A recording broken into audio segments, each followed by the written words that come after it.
kulang sa pagtatalik sa katandaan.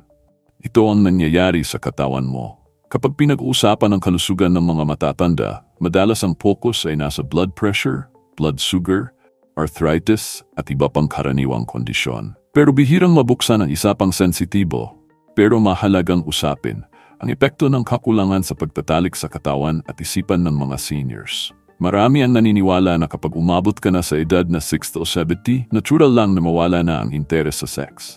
Ngunit ang totoo, ayon sa mga doktor at espesyalista, ang intimacy ay hindi nawawala dahil sa edad, kundi dahil sa mga pisikal, emosyonal o sosyal na balakid na unti-unting nagtataboy sa mga matatanda palayo sa bahagi ng kanilang pagkatao na hindi pa rin nawawala. Ang kanilang pangangailangan sa koneksyon.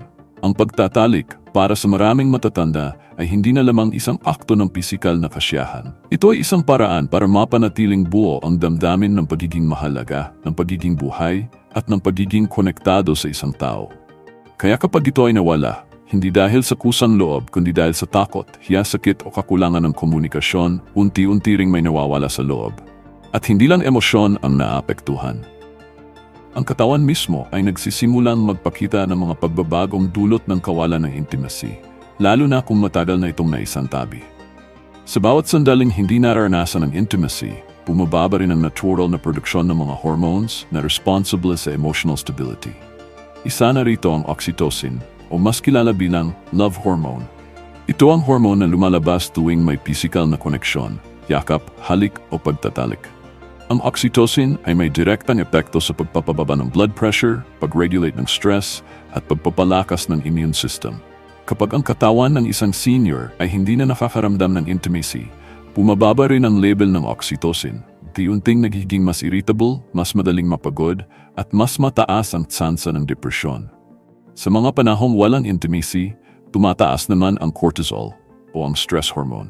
Sa normal na level, ang cortisol ay tumutulong sa katawan para makaiwas sa panganib. Pero kapag ito ay tumataas ng tuloy-tuloy, gaya ng sa mga seniors na palaging balisa, malungkot o walang koneksyon sa kapwa, nagiging toxic ito. Nagdudulot ito ng inflammation sa katawan na kalaunan ay pwedeng mag-trigger ng iba't ibang kondisyon gaya ng sakit sa puso, diabetes at maging cognitive decline. Ayon sa mga pag-aaral, ang mga matatandang walang koneksyon sa intimacy, romantic man o physical, ay mas mataas ang tsansa na magkaroon ng matinding insomnia. Mahirap matulog, madaling magising sa gabi, o kulang sa deep sleep. Ang dahilan ay simple, wala silang enough production ng serotonin at prolactin, mga hormones na natural na lumalabas pagkatapos na intimate contact. Kapag ito ay kulang, ang utak ay laging alerto, laging pagod, at hirap magpahinga. Kaya't kung mapapansin mo, maraming seniors ang reklamo ay hindi lang sa pisikal na pagod, kundi sa paulit-ulit na pagkabigla sa gabi, kabog ng dibdib, o paggising na may kaba. Minsan, hindi gamot ang kailangan. Minsan, kailangan lang ng presensya ng isang taong nagbibigay ng comfort at koneksyon. Hindi rin ligtas ang kalusugan ng puso kapag ang isang senior ay matagal nang hindi nakakaranas ng intimacy. Sa mga pag-aaral mula sa mga cardiologists, lumabas na ang mga seniors na socially isolated at emotionally deprived ay mas mataas ang risk ng stroke at heart attack. Hindi lang dahil sa kakulangan ng aktibidad, kundi dahil sa kakulangan ng mga positive hormones na tumutulong sa regulation ng cardiovascular system. Kapag ang puso ay palaging nasa ilalim ng stress, nanhihina ito. Kapag ang katawan ay laging walang outlet para sa emosyon, ang pressure ay naiipon. Hanggang sa sumabog ito sa anyo ng atake sa puso o hypertension crisis. Maging ang cognitive function ay naapektuhan. Hindi big sabihin na ang mga matatandang walang sex life ay agad-agad makakalimutin.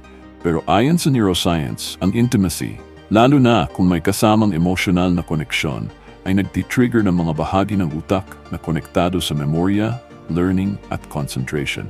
Kapag wala ng ganitong stimulus, unti-unting humihina ang mga pathways sa utak na responsable sa alertness.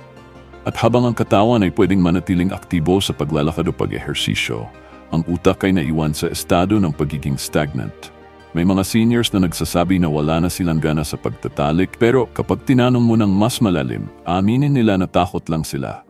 Takot na baka hindi na sila mag-perform, o baka hindi maintindihan ng partner, o baka masaktan sila sa katawan.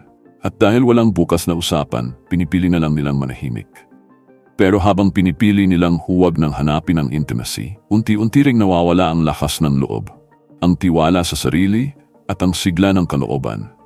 Ang katawan, kapag hindi nararamdaman na ito ay mahalaga pa rin, ay nagsisimula na ring bumitaw. Hindi natin sinasabing ang lahat ng matatanda ay kailangang makipagtalik. Hindi ito sa pilitan. Pero kung ang dahilan ng kawalan ng intimacy ay hindi kagustuhan kundi takot, limitasyon o kawalan ng suporta, kailangan buksan ang usapan. Kailangan ipaalala sa bawat senior na karapatan pa rin nila ang maging konektado. Hindi lang sa salita, kundi sa haplos, sa presensya, sa pagbibigay ng atensyon. Dahil kapag ang katawan ay nakararamdam ng pagmamahal, lumalakas ito. At kapag ang damdamin ay may pinanggagaling ang init at lambing, mas nagiging matatag ang isip at puso sa pagharap sa hamon ng pagtanda. Isa sa mga hindi agad nakikita, pero malakas ang epekto ng kakulangan sa intimacy ay ang unti-unting pagbabago sa pananaw ng isang senior sa kanyang sarili. Kapag hindi na nararamdaman na siya ay ninanais, niyayakap, hinahanap-hanap o pinahahalagahan sa antas na lampas sa pag-usap lang, may dahan-dahang pagbagsak sa self-esteem. Minsan hindi nila ito napapansin. Pero sa mga simpleng tanong gaya ng, wala na ba akong halaga? O, ako ba ay kaibig-ibig? Doon nagsisimulang lumabas ang emosyonal na epekto ng kawalan ng intimacy. Ayon sa mga psychologist, ang pagkakaroon ng physical connection ay ibigay ng psychological reassurance. Hindi ito tungkol sa pagiging malibog, gaya ng karaniwang maling tingin ng ilan, kundi ito ay bahagi ng core identity ng isang tao. Kahit sa pagtanda, ang sense of touch ay nananatiling isa sa mga pinakapangunahing pangangailangan ng katawan. Kapag hindi ito natutugunan, nagkakaroon ng tinatawag na touch starvation, isang kondisyon kung saan ang katawan at isip ay parehong naglalabas ng senyales ng kalungkutan, pananabik at emotional fatigue.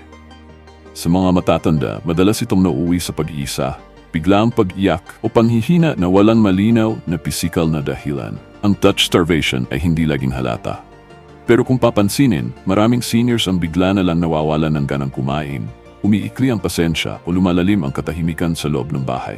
Sa labas, maayos sila, tahimik, pero sa loob, may kulang. At ang kulang na iyon ay hindi laging pwedeng punan ng gamot o ng vitamins. Minsan, ang katawan ay naghahanap ng yakap, ng kamay na hahawak, ng presensyang magpapatunay na sila ay hindi invisible. Kapag ang intimacy ay nawala sa araw-araw na buhay, pati immune system ay humihina.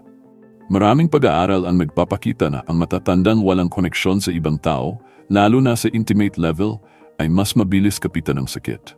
Ang simpleng ubo, trangkaso o infection ay mas matagal bago bumaling. Ang wound healing ay bumabagal. At ang general recovery mula sa kahit anong minor illness ay humihina. Hindi lang ito dahil sa edad. Ito ay dahil sa kawalan ng mga hormones tulad ng oxytocin at serotonin na natural na lumalabas kapag may koneksyon ang katawan sa ibang tao. Ang katawan ng tao ay ginawang tumugon sa touch. Kapag ang balat ay hinawakan ng taong pinagkakatiwalaan mo, naglalabas ang utak ng positive neurochemicals. Kapag ito ay hindi nangyayari sa matagal na panahon, ang katawan ay parang nagkakandado. Nawawala ang flexibility, naninigas ang muscles, at bumababa ang tolerance sa pain. Kaya't kung mapapansin, ang ilang matatanda ay mas madaling sumakit ang likod, batok o kasukasuan. Hindi lang dahil sa rayuma, kundi dahil hindi na sila relaxed. Laging stiff, laging tense. Ang katawan ay nakaprograma para gumaan sa presence ng touch. At kapag inalis mo ito, unti-unti rin itong humihina. May mga seniors na tatakot pumalik sa intimacy dahil sa trauma, dating karanasan o takot sa judgment ng iba. Minsan, may mga anak na masyadong kumangkilos ng magulang. Kapag nakita nila ang lola o lolo na nagpapakita ng lambing sa bagong karelasyon, may halong biro o pamlalait.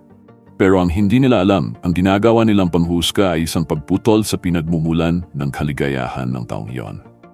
At sa pagputol na iyon, may kaakibat na pagbagsak ng sigla, lakas at kalusugan. Sa usaping mental health, ang mga matatandang kulang sa intimacy ay mas mataas ang risk ng cognitive decline. Ayon sa ilang pag-aaral, ang utak ay mas tumatanda kapag walang social at emotional stimulation. Ang pagtatalik o kahit ang presensya ng lambing ay isang uri ng mental activity. Nagpapagana ito ng memory recall, emotional processing, empathy at anticipation. Kapag nawala ang lahat ng ito, bumababa ang activity ng utak. Kaya't mas mabilis ang pagdating ng mga sintomas ng mild cognitive impairment o maging ng dementia. Hindi rin natin may kakailana sa mga senior couples ang kakulangan ng intimacy ay maaring maging sanhi ng tahimik na pagkakalayo. Hindi agad napapansin, pero sa bawat gabing hindi nag-uusap, sa bawat linggong hindi nagkakasama sa isang kama, sa bawat buwan walang pisikal na koneksyon, nagkakaroon ng pader. At sa tagal na hindi pag-uusap tungkol dito, dumadating sa punto na parang wala ng silbi ang lambing. Pero kung titigil sandali at susubukang buwagin ang katahimikan, makikita na pareho lang pala silang natatakot. Pareho lang silang nangangailangan, pareho lang silang naghihintay na tanungin, gusto mo bang hawakan ko ang kamay mo? Ang intimacy ay hindi palaging tungkol sa sex. Minsan, ito ay simpleng pag-upo sa tabi ng partner habang nagkakape. Minsan, ito ay ang simpleng paghalik sa noo bago matulog. Minsan, ito ay ang pagyakap kapag ramdam mong malungkot siya. At kapag ang mga simpleng bagay na ito ay nawala sa routine, hindi mo agad mapapansin ang epekto. Pero mararamdaman mo ito sa katahimikan, sa biglang lungkot, sa panghihina ng loob, sa unti-unting pagkawalan gana sa mga bagay na dati mong kinatutuwaan. Kapag patuloy na hindi natutugunan ang pisikal na pangangailangan ng matatanda para sa lambing, haplos at pakikipag-ugnayan, ang katawan ay unti-unting nag-adjust sa kawalan. Pero ang adjustment na ito ay hindi palaging positibo. Ito ay kadalasan anyo ng survival mode, isang estado kung saan ang katawan ay nagiging mas matipid sa enerhiya, mas nagiging sensitibo sa stress at mas mabilis mapagod. Sa madaling salita, ang katawan ay nabubuhay pero hindi buhay. Ang isa sa pinakaunang bahagi ng katawan na naapektuhan ng ganitong kakulangan ay ang nervous system. Kapag ang katawan ay patuloy na hindi nakakakuha ng relaxation signals mula sa physical touch, bumababa ang kapasidad nitong mag-shift mula sa stress mode papuntang rest and digest mode.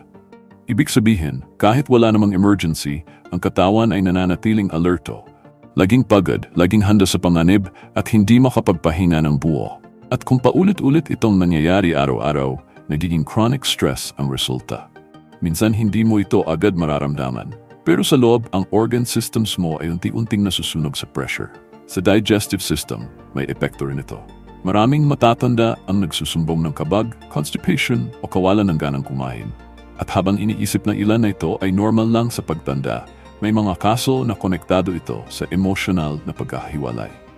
Ayon sa mga pag-aaral, ang katawan ng taong kulang sa oxytocin at serotonin ay mas mabagal ang digestion. Mahina ang motility ng bituka at kulang sa digestive enzymes. Kapag ang katawan ay nasa state ng stress, hindi ito nakapokus sa pagproseso ng pagkain. Kaya't kahit kumakain ka ng tama, hindi mo nararamdaman ang sustansya. Pati respiratory system ay apektado. Kapag kulang ka sa pakiramdam ng safety at connection, mababaw ang paghinga. Maraming matatanda ang humihingal hindi dahil sa hika, kundi dahil sa anxiety na hindi nabibigyang pangalan. Hindi nila alam na ang katawan nila ay nag-adjust sa tahimik na lungkot. Sa gabi ang iba ay bigla na lang nagigising na parang nabigla, nanininig o may kaba sa dibdib. Akala nila atake sa puso, pero kapag sinuri, ang lahat ng vital signs ay normal. Ang problema ay hindi sa puso mismo, nasa isip, sa damdamin at sa kawalan ng koneksyon. At habang patuloy ang ganitong sitwasyon, dumarating ang tinatawag na emotional numbing. Hindi ito depresyon na puno ng iyak. Ito ay uri ng katahimikan na hindi na tumutugon sa ligaya o lungkot. Parang wala na lang. Parang araw-araw ay paulit-ulit na lang, walang bago, walang malalim na pakiramdam. Para sa mga seniors, ito ang isa sa pinakadelikadong bahagi ng kakulangan sa intimacy. Kapag ang isang tao ay huminto na sa pagnanais, sa pagkasabik, at sa pakiramdam ng attachment, ang katawan ay parang nawawala na rin ng direksyon. At mula dito, nagkakaroon ng withdrawal.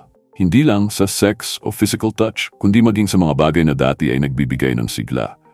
Pakikipagkwentuhan, pagkain ng paboritong ulam, pag-aalaga ng halaman o paglalakad sa labas. Minsan, hindi na nila alam kung kailan huling beses silang natawa. Hindi na rin nila maalala kung kailan sila huling niyakap. At habang unti-unting nawawala ang mga simpleng koneksyon, lumiliit din ang mundo. Nagiging limitado sa kwarto, sa kama, at sa mga alaala na paulit-ulit na lang sa isip. Ang isa pang hindi madalas na pag-uusapan ay ang epekto nito sa hormonal regulation. Ang testosterone sa mga lalaki at estrogen sa mga babae ay natural na bumababa habang tumatanda. Pero kapag may regular na intimacy, hindi lang sexual activity, kundi kahit emotional closeness, mas natutulungan ang katawan na i-maintain ang balance ng mga natitirang hormones. Kapag wala ito, mas bumibilis ang hormonal decline. At kapag masyadong bumaba ang antas ng hormone sa katawan, mas madali kang mapagod, mas mahina ang muscles, at mas mabagal ang metabolism. Kaya't kahit magbawas ng pagkain o mag-ehersisyo ka, pakiramdam mo parang walang epekto. Pati ang balanse at coordination ay naaapektuhan. Ayon sa ilang geriatric studies, ang mga seniors na may consistent physical interaction, kahit simpleng massage, paghawak o pagyakap, ay mas maayos ang body coordination. Mas balanse silang maglakad, mas magaan ang pakiramdam ng mga kasukasuan, at mas madalang ang pagkadulas o pagkahulog. Sa kabaligtaran, ang mga seniors na socially isolated ay mas prone sa falls at fractures. Hindi ito dahil mahina sila, kundi dahil ang nervous system nila ay hindi aktibo sa natural sensory input. Sa simpleng salita, hindi nila nararamdaman ng buo ang kanilang katawan. Hindi rin nawawala ang epekto sa puso. Ang kakulangan sa intimacy ay nagpapalala ng pakiramdam ng lungkot, at ito ay direktang konektado sa puso. May tinatawag na broken heart syndrome, isang kondisyon kung saan ang matinding stress o kalungkutan ay nagdudulot ng weakening ng heart muscles. Hindi ito metaphorical lang. Totoong nangyayari ito. At habang maraming seniors ang natutong manahimik sa kanilang lungkot, ang puso nila ay dahan-dahang napagod. Walang may buhos. Walang napupuntahan ang damdamin. Kaya't kahit walang coronary artery disease, bigla na lang makakaramdam ng matinding pagod, kawalan ng gana, at minsan, biglang pag-collapse. Kung titignan mo ang kabuuan ng epekto ng kakulangan sa pagtatalik sa matatanda, makikita mong hindi lang ito isang personal o pribadong issue. Isa itong usapin ng public health, ng emotional wellness, at ng dignidad ng bawat senior citizen. Sa tuwing pinipili ng lipunan na manahimik tungkol sa sexualidad ng matatanda, mas lalo lang nitong tinutulak ang mga taong ito sa sulok ng katahimikan, sa lugar na walang lambing, walang yakap, at walang makikinig sa boses na nagsasabing, "Buhay pa ako, may pangangailangan pa rin ako." Ang pagtatalik sa katandaan ay hindi simpleng usaping katawan. Isa itong salamin ng relasyon, ng kalidad ng koneksyon, at ng antas ng respeto sa sarili. At kapag ito ay nawala, ang katawan ay nag-adjust hindi para sumaya, kundi para lang magpatuloy. At minsan, sa pagpapatuloy na iyon, may mga bahagi ng pagkatao na tuluyan ng napuputol. Tulad ng kakayahang makaramdam ng ligaya. Tulad ng simpleng pananabik sa umaga. Tulad ng pag-asang may isang taong tatabi sa iyo sa gabi, hindi para sa sex mismo, kundi para lang sabihin hindi ka nag-iisa. Sa kabilang lahat ng ito, may pag-asa, dahil hindi kailanman huli ang pagbabalik sa koneksyon. Hindi kailanman huli para muling hanapin ang intimacy sa sarili, sa partner, o sa ibang taong handang magmahal at umunawa. Magsisimula ito sa pag-amin na may kulang, na hindi ito kahinaan, na hindi ito kababawan, kundi isa itong natural na bahagi ng pagiging tao. Isang bahagi na hindi nawawala kahit umabot ka na sa edad na 60, 70 o 80. Ang intimacy sa panahong ito ng buhay ay hindi na paligsahan. Hindi na ito tungkol sa bilis o tibay ng katawan. Mas malalim na ang kahulugan. Minsan, sapat na ang yakap. Minsan, sapat na ang pakikinig. Minsan, sapat na ang maramdaman mong hinahanap ka pa rin, hindi dahil kailangan ka, kundi dahil mahal ka. At ang ganitong koneksyon, anumang anyo nito, ay may kapangyarihang ayusin ang katawan, palakasin ang immune system, pababayin ang presyon, at palalimin ang tulog. Kung ikaw ay isang senior na matagal nang hindi nararamdaman ng lambing, hindi mo kailangan tiisin. Hindi mo kailangan ikahiya na may bahagi sa iyo ang nananabik pa rin. At hindi mo kailangan patunayan ang sarili mo sa kahit kanino. Ang kailangan mo lang ay tanggapin na ikaw ay buo pa rin. At bahagi ng pagiging buo mo ay ang karapatang makaramdam, magmahal at maramdaman muli ang init ng koneksyon.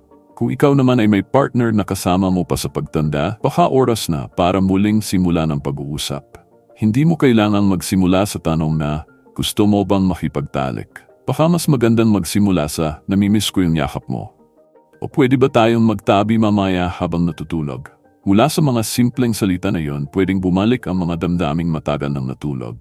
At sa pagbabalik ng damdamin, babalik din ang sigla ng katawan, ang tibay ng loob, at ang saya ng araw-araw na buhay. Kung wala ka ng partner sa ngayon, hindi ibig sabihin na tapos na rin ang koneksyon.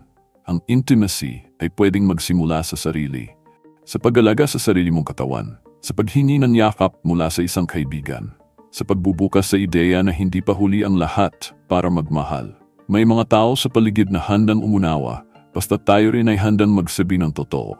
Hindi madali. Pero posibleng magsimula sa tahimik na pag-amin, gusto kong maramdaman ulit ang pagiging konektado. Ang mga doktor at espesyalista ay paulit-ulit na nagpapaalala na ang intimacy ay hindi luxury. Isa itong bahagi ng holistic health. Kapag ito ay sinusuportahan, mas bumababa ang stress levels ng mga matatanda, mas humahaba ang pasensya, mas gumaganda ang overall mood. Sa mga bansang binibigyang halaga ang sexualidad ng mga seniors bilang bahagi ng kanilang health program, mas mataas ang life satisfaction score, mas mababa ang depression at mas magaan ang aging process. Sa huli, ito ang katotohanan. Ang katawan ng isang senior ay hindi huminto sa pagiging katawan ng tao. Ang puso ng isang senior ay hindi tumigil sa pagnanasa ng koneksyon. Ang isip ng isang senior ay hindi nawala ang kakayahang mag-isip, mangarap at magmahal. At kapag binigyan natin ng respeto ang mga damdamin ito, hindi lang sa salita kundi sa suporta, edukasyon at pag-unawa, doon natin makikitang ang pagtanda ay hindi pagputol ng buhay, kundi pagpapatuloy nito sa mas malalim at mas may kabuluhang paraan. Kaya sa tanong na, ano ang nangyayari sa katawan kapag kulang sa pagtatalik sa katandaan? Ang sagot ay hindi lang pisikal. Nanhihina ang katawan, bumabagal ang utak, pero higit sa lahat natutuyo ang bahagi ng pagkatao na dapat ay patuloy na dinidiligan ng pagmamahal, presensya at koneksyon. Pero habang humihinga pa, habang nakakaramdam ka pa ng lungkot o pananabik, ibig sabihin, buhay ka pa. Ibig sabihin, may pagkakataon pa. At sa bawat pagkakataon, may pwedeng baguhin, may pwedeng buuing muli, at may pag-asang muling maranasan ang saya ng pagkakaroon ng kaugnayan sa sarili, sa iba, at sa mundong hindi kailangan kalimutan ka habang ikaw ay nabubuhay pa. Kung nagustuhan mo ang video na to at may natutunan ka, don't forget to like and share para mas marami pa tayong matulungan. Subscribe ka na rin sa aming channel at i-click ang notification bell para lagi kang updated sa mga natural health tips araw-araw. Thanks for watching, and we'll see you in the next video.